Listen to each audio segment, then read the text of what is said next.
Hi, come study with me elder பிராக் நிகழ்ச்சிக்கு வரவேற்கிறோம். இன்று நாம் 2 சாமுவேல் 1 முதல் 4 வரை பார்க்கிறோம்.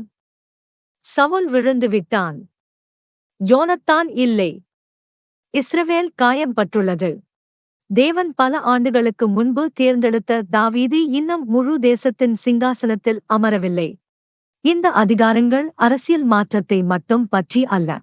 தேவன் எப்படிப்பட்ட ராஜ்யத்தை கட்டுகிறார், அவருடைய ஜனங்களை நடத்தும் மனுஷனிடத்தில் அவர் எப்படிப்பட்ட ஆவியை வேண்டுகிறார் என்பதைப் பற்றியது. உலகம் பலம், சூழ்ச்சி, இரத்தம் மூலம் அதிகாரத்தைப் பிடிக்கிறது. தாவீது அப்படிச் செய்யவில்லை. மற்றவர்கள் கொண்டாடும் இடத்தில் அவன் துக்கப்படுகிறான். நகரும் முன் தேவனை விசாரிக்கிறான்.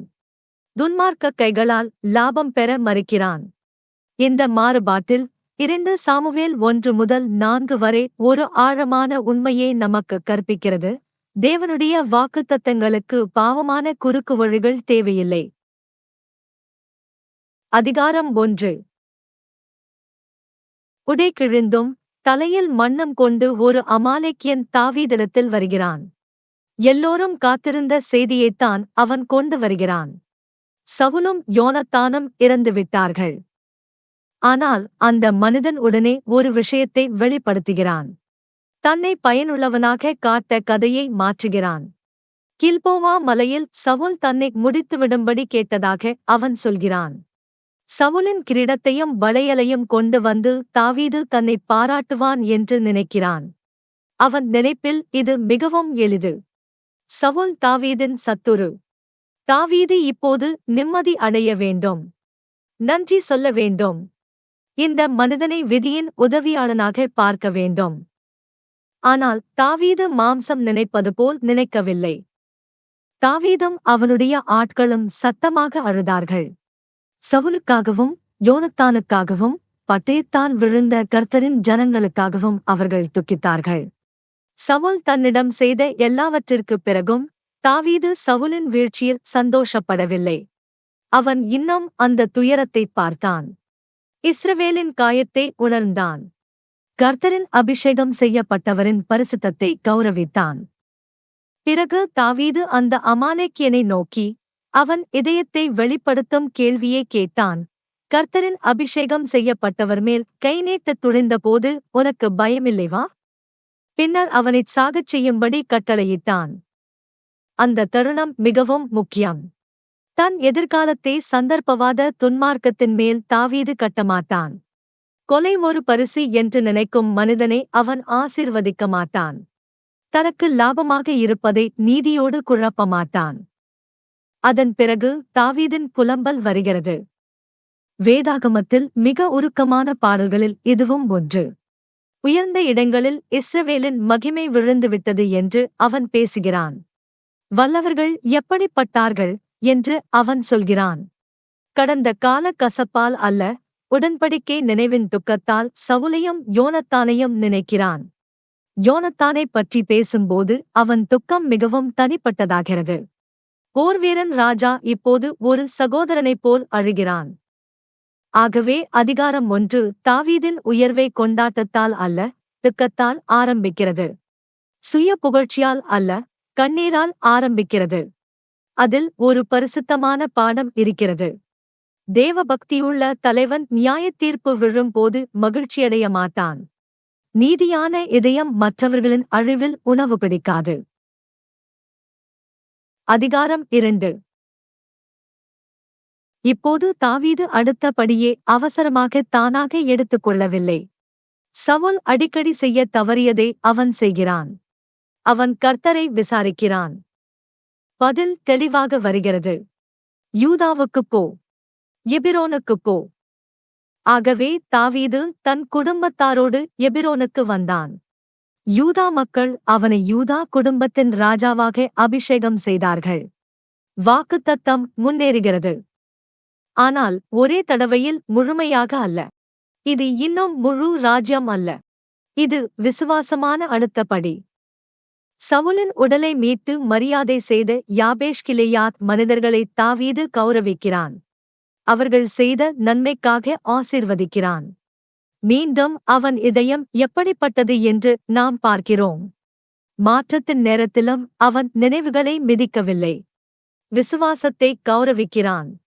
சவுலின் வீழ்ச்சியை சவுலோடு சேர்ந்த அனைத்தையும் அழிக்கும் வாய்ப்பாக பார்க்கவில்லை. ஆனால் தாவீது வெளிப்பாட்டின்படி நகரும் நேரத்தில் மனித கைகளால் மற்றொரு ராஜ்யம் அமைக்கப்படுகிறது. சவுலின் படைத்தலைவன் அப்னேர் சவுலின் மகன் ஈஷ்போசேத்தை இஸ்ரவேலின் மீதி பகுதிகளின் ராஜாவாக நிறுத்துகிறான். ஆகவே தேசம் பிளவுபடுகிறது. யூதா தாவீதோடு உள்ளது. இஸ்ரவேலின் பெரும்பகுதி சவுலின் வீட்டை பின்பற்றுகிறது. விரைவில் இந்த பதட்டம் வன்முறையாக மாறுகிறது. கிபியோனில் யோவாபின் ஆட்களும் அப்னேரின் ஆட்களும் குளத்தின் அருகில் எதிரெதிராக நிற்கிறார்கள். போட்டி போலத் தொடங்கியது போராக்கிறது. அதன் நடுவில் விரைவான கால்களையுடைய ஆசாகேல் அப்னேரை மரண உறுதியுடன் துரத்துகிறான். அப்னேர் அவனை எச்சரிக்கிறான். திரும்பிச் செல். நில். இந்த முடிவைத் திணிக்காதே. ஆனால் ஆசாகேல் கேட்கவில்லை. அவன் தொடர்ந்து வந்தபோது அப்னேர் அவனை அடித்தான். ஆசாகேல் விழுந்தான். அந்த மரணம் பின்னர் வரும் அனைத்திற்கும் நிழலாகிறது. துக்கம் பிளவை மேலும் ஆழப்படுத்துகிறது.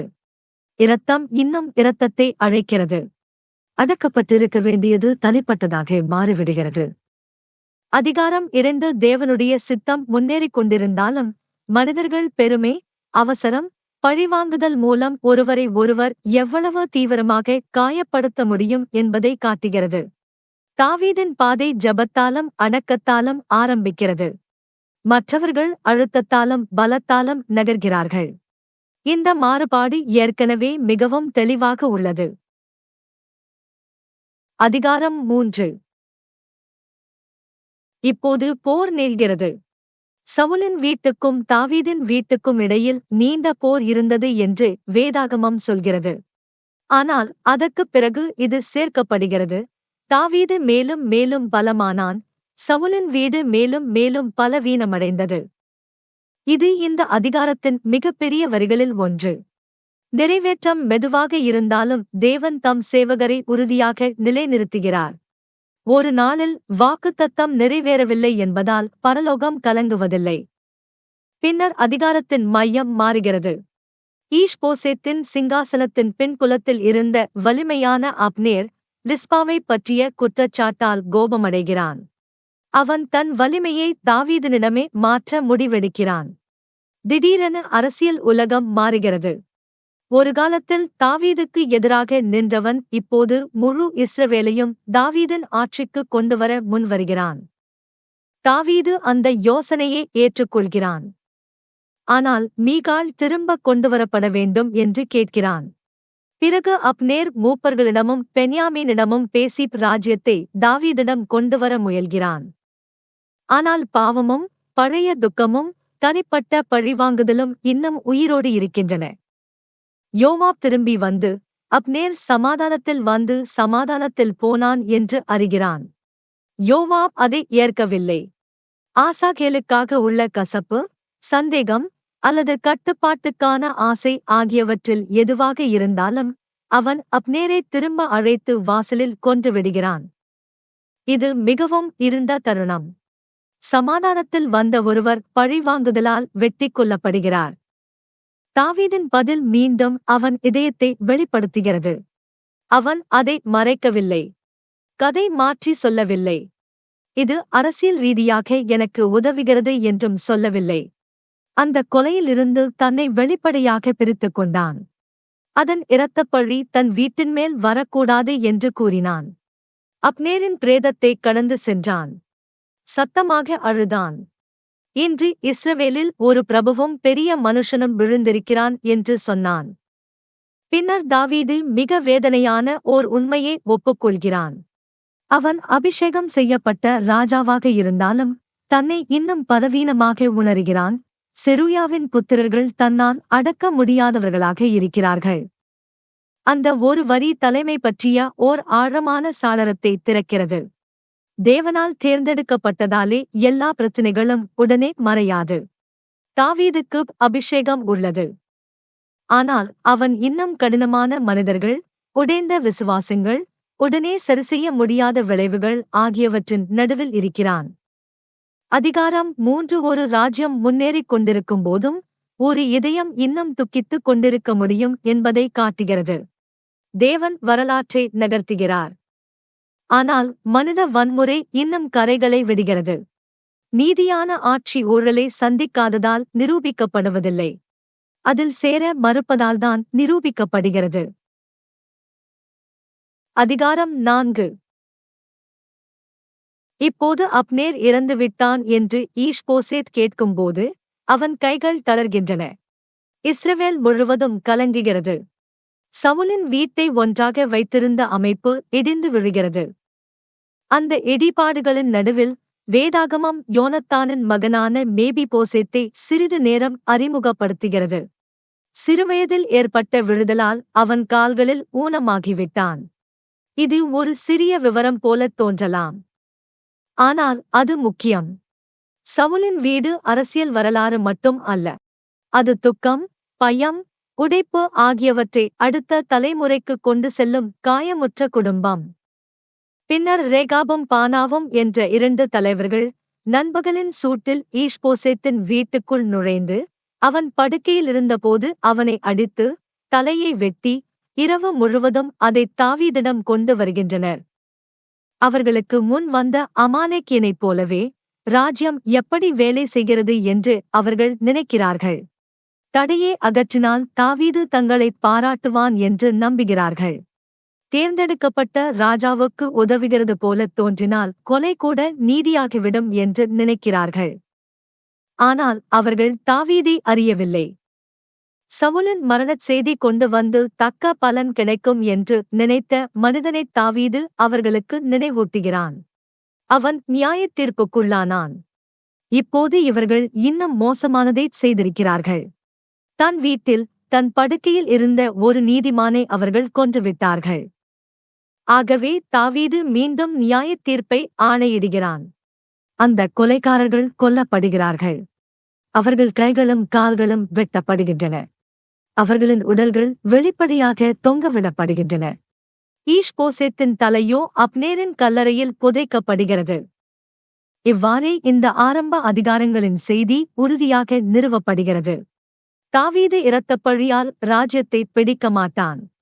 பயனுள்ளதாகத் தோன்றுகிறது என்பதற்காக துன்மார்க்கத்துக்கு மகுடம் சூட்டமாட்டான். கர்த்தர் வாக்களித்ததை கர்த்தரே நிலைநிறுத்தும் வரை காத்திருப்பான். இதுவே 2 சாமுவேல் 1 முதல் 4 வரை உள்ள பெரிய கொள்கை. தேவன் தாவீதை உயர்த்துகிறார். ஆனால் நீதியில் உயர்த்துகிறார். தாவீது கொண்டாடுவதற்கு பதிலாக துக்கப்படுகிறான். ஊகிப்பதற்கு பதிலாக தேவனை விசாரிக்கிறான். விசுவாசத்தை கௌரவிக்கிறான். கொலையை மறுக்கிறான். பாவமான குறுக்குவழிகளை ஏற்க மறுக்கிறான். இவை அனைத்தும் நம்மை மகத்தான தாவீதின் ஆரனாகிய இயேசு கிறிஸ்துவிடமே நடத்திச் செல்கின்றன. கிறிஸ்து ராஜ்யத்தை சூழ்ச்சி மூலமாகவும் அநீதியான வன்முறை மூலமாகவும் இந்த உலகத்தின் ஆவி மூலமாகவும் பெறவில்லை. அவர் பரிபூரண கீழ்ப்படிதல், சத்தியம், பலி, பரிசுத்த அன்பு மூலமாக ராஜ்யம் செய்கிறார். ஆகவே வாழ்க்கை தாமதமாகிறது போலத் தோன்றும்போது, வாக்குத்தத்தங்கள் மெதுவாகின்றன போலத் தெரியும்போது, உலகம் எதையும் செய்து வெல்லச் சொல்வது போல் இருக்கும்போது, இந்த அதிகாரங்களை நினைவில் கொள். தேவனுடைய சித்தத்தை இரட்சிக்க மாம்சத்தின் கை தேவையில்லை. கர்த்தர் தமது வார்த்தையை எப்படி நிறைவேற்ற வேண்டும் என்பதை அறிந்திருக்கிறார். அவர் செய்கிறபோது நாம் தூய்மையாக காத்திருக்கவும் விசுவாசமாக நிலைக்கவும் வாக்குத்தத்தத்தை கரைப்படுத்தும் ஒவ்வொரு குறுக்கு வழியையும் மறுக்கவும் அழைக்கப்பட்டிருக்கிறோம். இதுவே தேவன் ஒரு ராஜ்யத்தை கட்டும் முறை. இதுவே அவர் ஒரு ராஜாவை உருவாக்கும் முறை.